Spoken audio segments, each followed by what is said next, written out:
Programs presented by Shri Guru Ram Rai University, Dehradun, first ICAR accredited university of Uttarakhand. कैचीधाम के 61वें स्थापना दिवस नीम करौली के दरबार में उमड़ा आस्था का सैलाब। कैचीधाम के चप्पे चप्पे पर सुरक्षा बल तैनात। सीएम धामी ने गांधी पार्क से एमकेबी कॉलेज तक के पैदल मार्च, रन फॉर योगा कार्यक्रम में किया प्रतिभाग। सीएम ने लोगों को योग के प्रति किया जागरूक। केदारनाथ के गौरीकुंड की पहाड़ियों में हेलीकॉप्टर क्रैश, पायलट समेत 7 लोगों की मौत। घटना पर सीएम धामी ने जताया दुख। उन्हीं की रेती खारासरोद सूखी नदी में अज्ञात युवक की मौत, नशे की वजह से मौत होने की आशंका। शव को कब्जे में लेकर मामले की जांच में की जुटी पुलिस। और प्रदेश में हो रही बारिश को लेकर दून पुलिस अलर्ट। नदी नाले के किनारे रहने वाले लोगों को किया सचेत। नदी नालों के जलस्तर बढ़ने की संभावना।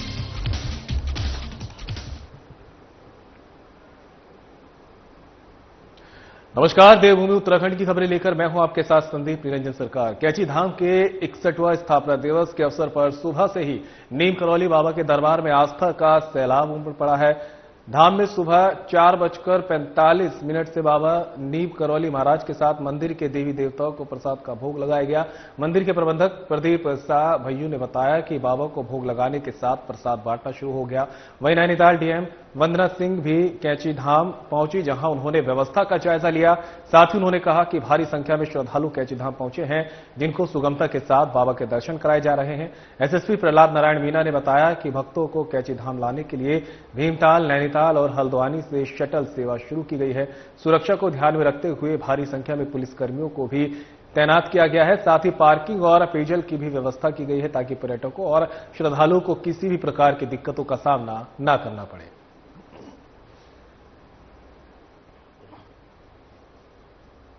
जो कैंची मेला हो रहा है, इसके लिए लगभग 1 महीने पहले से हमारी तैयारियां शुरू हुई और पिछले 1 वीक में पुलिस के प्रशासन के सारे अधिकारी यहाँ लगे हुए थे और सबने सुचारू रूप से यहाँ पर व्यवस्थाएं करवाई।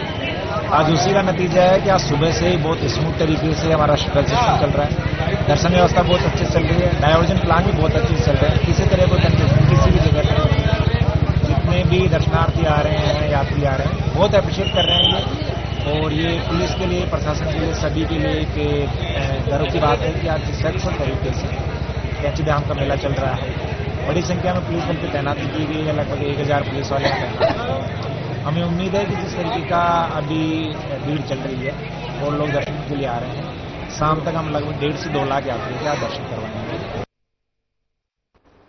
तो वहीं रुद्रप्रयाग के गौरीकुंड क्षेत्र में बड़ा हादसा, पहाड़ियों में हेलीकॉप्टर क्रैश। आज प्रातः केदारनाथ के गौरीकुंड घर की पहाड़ियों में यह हेलीकॉप्टर क्रैश हुआ है। पायलट समेत 7 लोगों की मौत। उत्तराखंड, उत्तर प्रदेश, महाराष्ट्र और गुजरात के थे मृतक। केदारनाथ से गुप्तकाशी आ रहा था हेलीकॉप्टर। आर्यन एविएशन कंपनी का हेलीकॉप्टर क्रैश। खराब मौसम के चलते हेलीकॉप्टर हुआ दुर्घटनाग्रस्त। घटना पर सीएम धामी ने जताया दुख। हेलीकॉप्टर की घटना को लेकर सीएम धामी ने बुलाई हाई लेवल मीटिंग। घटना को लेकर सीएम धामी सख्त, राज्य में बनेगी सख्त एसओपी। अधिकारियों को कड़े निर्देश। तकनीकी विशेषज्ञों की समिति का करे गठन।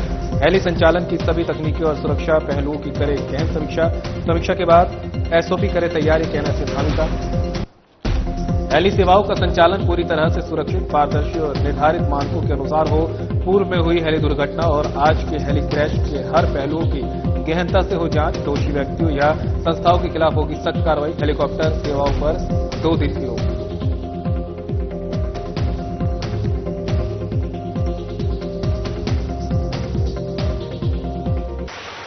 बहुत दुखद घटना है।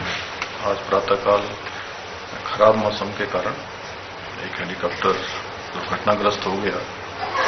मैं सबसे पहले तो दुर्घटना में जिनकी जान गई है, जो हताहत हुए हैं, उनके लिए भगवान से प्रार्थना करता हूं कि भगवान उनको अपने श्री चरणों में स्थान दे और उनके परिवार के लोगों को जो असमय दुख आया है, कष्ट आया है, उस दुख को सहन करने की शक्ति प्रदान करे।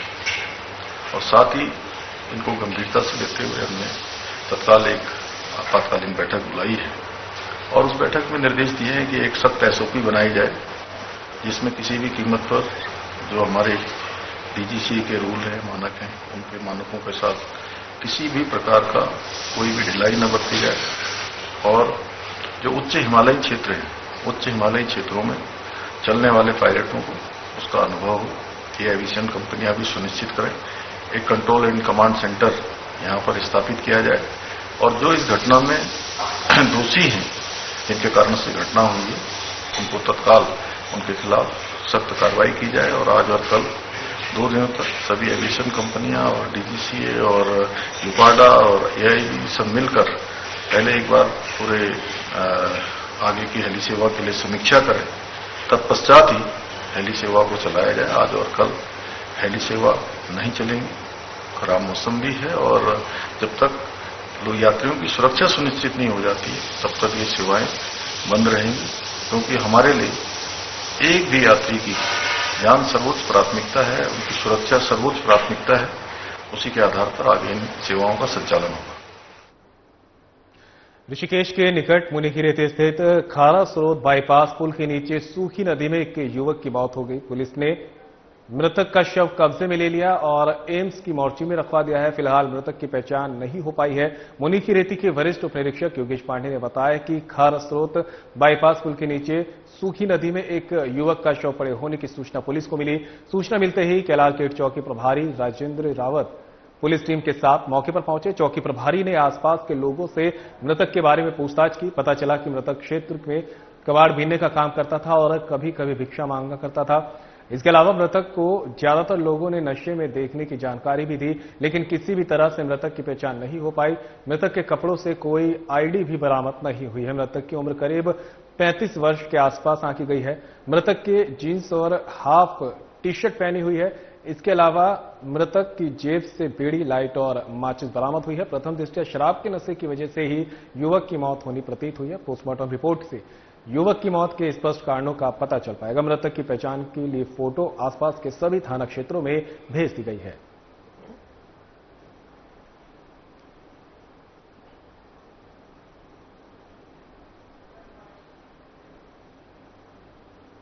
और फिलहाल रुकेंगे ब्रेक के लिए, कहीं मत जाइएगा, जल्द होंगे हाजिर।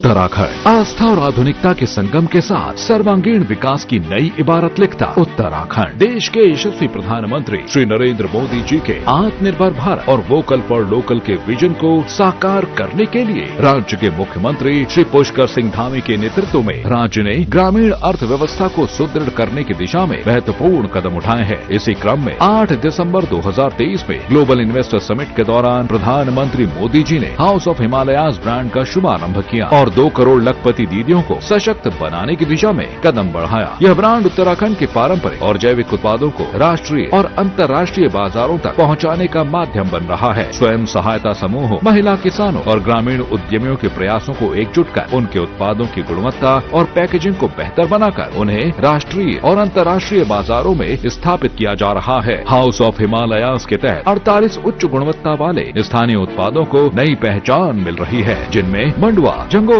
गहल, राजमा, चौलाई, तोर दाल, लाल चावल, काले भट्ट, शुद्ध शहद, चाय, तेल, ऊनी वस्त्र, हस्तशिल्प और अन्य उत्पाद प्रमुख हैं। ये उत्पाद न केवल स्थानीय संसाधनों का उपयोग करते हैं, बल्कि ग्रामीण महिलाओं और किसानों के लिए रोजगार के नए अवसर भी सृजित कर रहे हैं। लॉन्चिंग के बाद से ही हाउस ऑफ हिमालयाज ने सफलतापूर्वक 1.5 करोड़ रुपए की बिक्री दर्ज की है। यह सफलता स्थानीय उत्पादों की गुणवत्ता और ब्रांड की विश्वसनीयता को दर्शाती है। अब ये उत्पाद अमेजॉन, फ्लिपकार्ट और ब्रांड की अपनी आधिकारिक वेबसाइट पर भी उपलब्ध हैं, जिससे वैश्विक बाजार में उत्तराखंड की पहचान मजबूत हो रही है। हाउस ऑफ हिमालयाज ब्रांड न केवल उत्पादों की बिक्री कर रहा है, बल्कि राज्य की सांस्कृतिक विरासत और पारंपरिक ज्ञान को भी संरक्षित कर रहा है। यह पहल स्थानीय कारीगरों और किसानों की आय में वृद्धि करते हुए उन्हें आत्मनिर्भर बना रही है। आइए हाउस ऑफ हिमालयाज के साथ जुड़कर उत्तराखंड की समृद्ध विरासत का हिस्सा बने और स्थानीय उत्पादों को अपनाकर ग्रामीण अर्थव्यवस्था को सशक्त करें।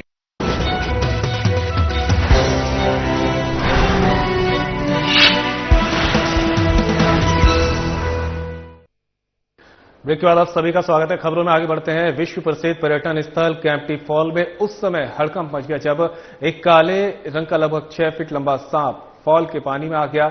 इस दौरान वहां पर सैकड़ों की संख्या में पर्यटक फॉल के अंदर मौजूद थे। सांप आने के बाद पर्यटकों में हड़कंप मच गया और लोगों जान बचाकर भागने लगे हैं। इस दौरान सांप तेजी से निकलते हुए पानी में गायब हो गया।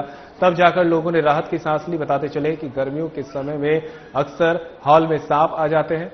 हालांकि अब तक किसी भी प्रकार के नुकसान की खबर नहीं सामने आई है।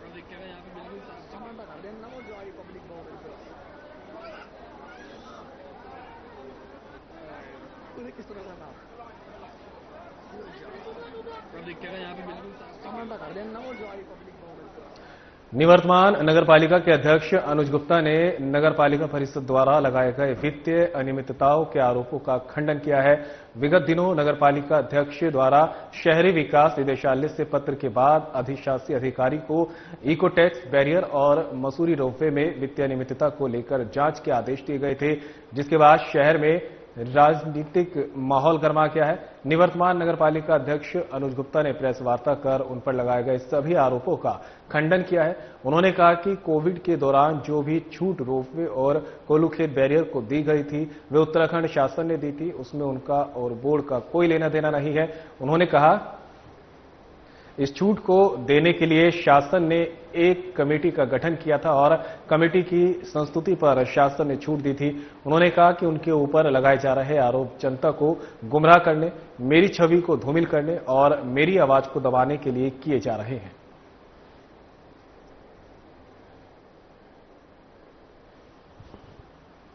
सबसे पहले मैं आपको बताना चाहूंगा, कोविड के दौरान जो भी छूट दी गई थी वो शासन के लेवल पे दी गई थी। उसमें ना मेरा ना ही बोर्ड का कोई लेना देना है। शासन द्वारा एक कमेटी गठित की गई थी और कमेटी द्वारा ही छूट दी गई थी। दूसरी, जो ये आरोप मेरे पे लगाए जा रहे हैं ये केवल पब्लिक को गुमराह करने के लिए लगाए जा रहे हैं, मेरी छवि को धूमिल करने के लिए लगाए जा रहे हैं और मेरी आवाज को दबाने के लिए ये सब कार्य किया जा रहा है। क्योंकि नगर पालिका में जिस तरीके से आज 150 दिन नगर पालिका लगभग पूरे करने जा रहे हैं और जिस तरीके से वहां करोड़ों रुपए के जमीन के घोटाले किए जा रहे हैं उसकी आवाज दबाने के लिए इस तरह से मनगढ़ंत कहानियां मेरे पे बनाई जा रही है। मैं आपको यह भी बताना चाहूंगा, जितनी भी ये छूट दी गई थी, चाहे वो रोपवे हो या इको टैक्स हो, इसमें हाईकोर्ट से एनओसी है, हाईकोर्ट के लेटर है, हाईकोर्ट का ऑर्डर है और उसी के आधार पर ये सारी छूट दी गई थी। और अगर इस तरह की मेरी छवि धूमिल करने के लिए इस तरह के कोई जांच या वो की जाती है तो मैं इसके खिलाफ अवमानना याचिका हाईकोर्ट में दायर करूंगा। तो सीएम धामी ने किया पैदल मार्च। रन फॉर योग कार्यक्रम में किया प्रतिभाग। सीएम धामी का गांधी पार्क से एमकेपी कॉलेज तक पैदल मार्च। सीएम ने युवाओं, बुजुर्गों, महिलाओं को योग के प्रति किया जागरूक। सभी के अंतर्राष्ट्रीय योग दिवस में बढ़ चढ़कर प्रतिभाग करने का किया आग्रह। अनुशासित और स्वस्थ जीवन शैली अपनाने की भी की अपील। हमें मिलकर प्राचीन योग सभ्यता को जन जन तक पहुंचाना है, कहना सीएम धामी का। आज दुनिया योग के प्रति हो रही आकर्षित, योग को अपने दैनिक जीवन में अपनाए। पीएम मोदी ने संयुक्त राष्ट्र महासभा में 21 जून को अंतर्राष्ट्रीय योग दिवस का रखा था प्रस्ताव, जिसे पूरे विश्व ने अपनाया। उत्तराखंड योग, आयुष और आध्यात्म की भूमि। राज्य सरकार योग और वेलनेस टूरिज्म का वैश्विक हब बनाने पर कर रही कार्य। राज्य सरकार ने हाल ही में नई योग नीति को दी मंजूरी। राज्य में पहले से संचालित हो रहे योग केंद्रों को दिया जा रहा बढ़ावा। राज्य में योग और वेलनेस की अपार संभावना है।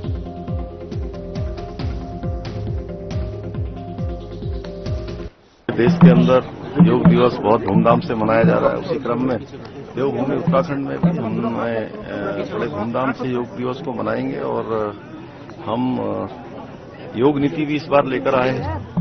आदरणीय प्रधानमंत्री जी के मार्गदर्शन में प्रेरणा से हमारे राज्य के सुदूरवर्ती क्षेत्रों तक योग जन जन का योग बने, घर घर का योग बने। योग और वेलनेस दोनों हमारी प्रगति का भी, हमारी समृद्धि का भी और रोजगार का भी साधन बने। उसके लिए हम अनेक नवाचारों पर भी काम कर रहे हैं। योग और वेलनेस के सेंटर भी हम खोल रहे हैं, उस पर भी हमारा काम चल रहा है और हमारा प्रयास है कि ये भूमि योग और आयुष की भूमि है।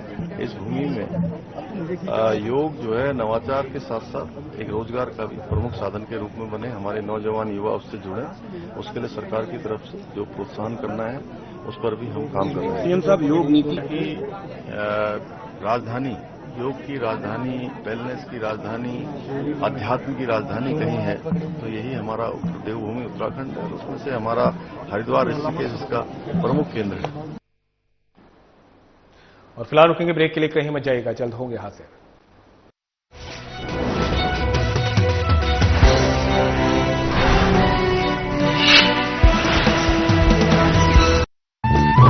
उत्तराखंड में पंचायतों को सशक्त बनाने के लिए उत्तराखंड सरकार का पंचायती राज विभाग कई कल्याणकारी योजनाएं संचालित कर रहा है। पंचायती राज का लक्ष्य है सतत विकास। इन्हीं लक्ष्यों को हासिल करते हुए गरीबी मुक्त एवं सशक्त आजीविका युक्त गांव, स्वस्थ गांव, उन्नत गांव और पंचायतों को आत्मनिर्भर बनाते हुए आज प्रदेश सरकार शानदार उपलब्धियां हासिल कर रही है। पंचायती राज विभाग सुशासन के माध्यम से ग्राम पंचायत के नागरिकों को विभिन्न योजनाओं और जन सहभागिता के माध्यम से जागरूकता अभियान भी चला रही है। ग्राम पंचायत की बैठक में महिलाओं की भागीदारी को बढ़ाया जा रहा है, तो वहीं भूमि संबंधी दस्तावेजों का डिजिटलाइजेशन किया जा रहा है और लोगों को पंचायत कार्यालय शिकायत निवारण सिस्टम से मिल रही है ढेरों सहूलियतें। पंचायतों में महिलाओं को 50% का मिल रहा आरक्षण, अवैध कटान और वनों में कटाई पर नियंत्रण, ग्राम पंचायतों द्वारा उत्तम स्वास्थ्य सुविधाएं, ग्राम पंचायतों द्वारा आजीविका विकास और समृद्धि, महिलाओं को स्वरोजगार और आत्मनिर्भर बनाने की पहल। देश के शीर्ष 100 आदर्श गांवों की श्रेणी में उत्तराखंड के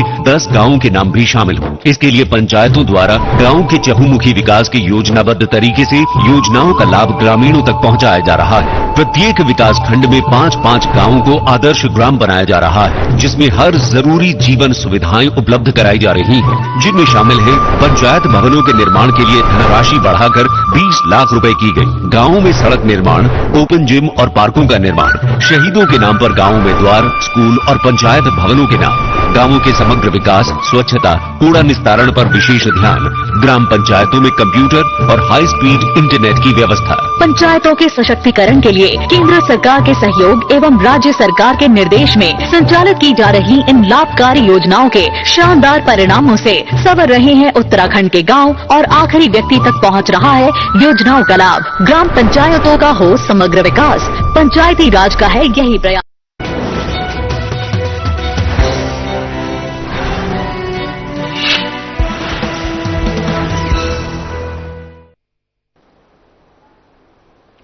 ब्रेक के बाद आप सभी का स्वागत है। खबरों में आगे बढ़ते हैं। भारी बारिश को लेकर अलर्ट मोड पर नजर आ रही है दून पुलिस। नदी नाले के किनारे रहने वाले लोगों को किया जा रहा है सचेत। नदी नालों के जलस्तर बढ़ने की संभावना, लाउड हेलर के माध्यम से पुलिस कर रही मुनादी। रिसपना और बिंदाल में नदी के किनारे रहने वाले लोगों को किया जा रहा सतर्क। बारिश के दौरान नदी नालों के किनारे न जाने की दी जा रही चेतावनी। देहरादून और पहाड़ी जनपदों में लगातार हो रही भारी बारिश। पुलिस आमजन से सुरक्षित स्थानों पर जाने की कर रही अपील।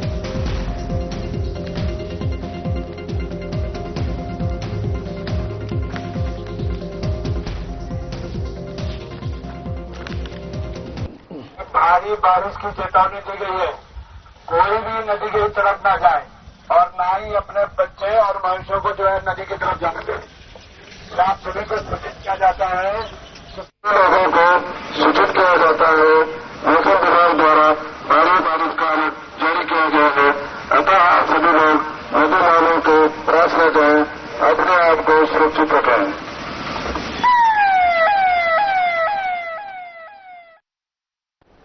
तो वहीं मौसम विभाग की भविष्यवाणी एक बार फिर से सही सटीक साबित हुई है। उत्तराखंड में अधिकांश इलाकों में मौसम का बदला मिजाज। मौसम विभाग ने अगले 24 घंटे के लिए रेड अलर्ट किया जारी। गर्मी से मिली राहत। राजधानी देहरादून में आंधी तूफान के साथ हुई झमाझम बारिश।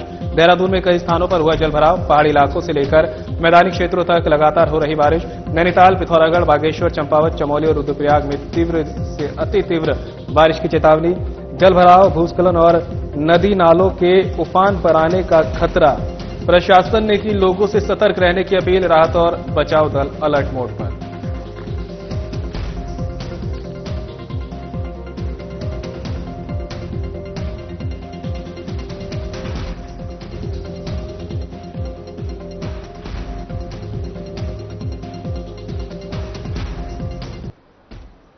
तो वहीं अवैध निर्माण को लेकर अलर्ट मोड पर एमडीडीए। ऋषिकेश में अवैध निर्माणों पर सीलिंग की कार्रवाई के बाद हो रहे निर्माण कार्यों पर एमडीडीए अलर्ट मोड पर। लगातार आ रही शिकायतों पर वीसी बंसीधर और सचिव बर्निया हुए लाल। सीलिंग कार्रवाई के बाद हो रहे निर्माण कार्यों पर दिए बड़ी कार्रवाई के निर्देश। सीलिंग के बाद हो रहे निर्माण कार्यों की करवाई फोटो और वीडियोग्राफी। शिकायतकर्ताओं को भी निर्माण कार्य की फोटो और वीडियोग्राफी भेजने को कहा। गणेश विहार गंगा नहर में हो रहे निर्माण कार्यों की करवाई फोटो और वीडियोग्राफी। भाटिया के अवैध निर्माण पर सीलिंग के बाद लगातार हो रहे निर्माण कार्य पर ध्वस्तीकरण का नोटिस किया चस्पा। गणेश विहार में ही शेखर के अवैध निर्माण पर सीलिंग के बाद हो रहे निर्माण कार्य की कार्रवाई और फोटो और वीडियोग्राफी करवाई। गणेश विहार में हो रहे निर्माण का एमडीडीए से नहीं है मानचित्र स्वीकृत। सीलिंग के बाद हो रहे निर्माण कार्यों की पुलिस को सौंपी सूची। सचिव बनिया की आम जनमानस से अपील। अवैध निर्माणों पर सीलिंग के बाद हो रहे निर्माण कार्यों की एमडीडीए को दे सूचना।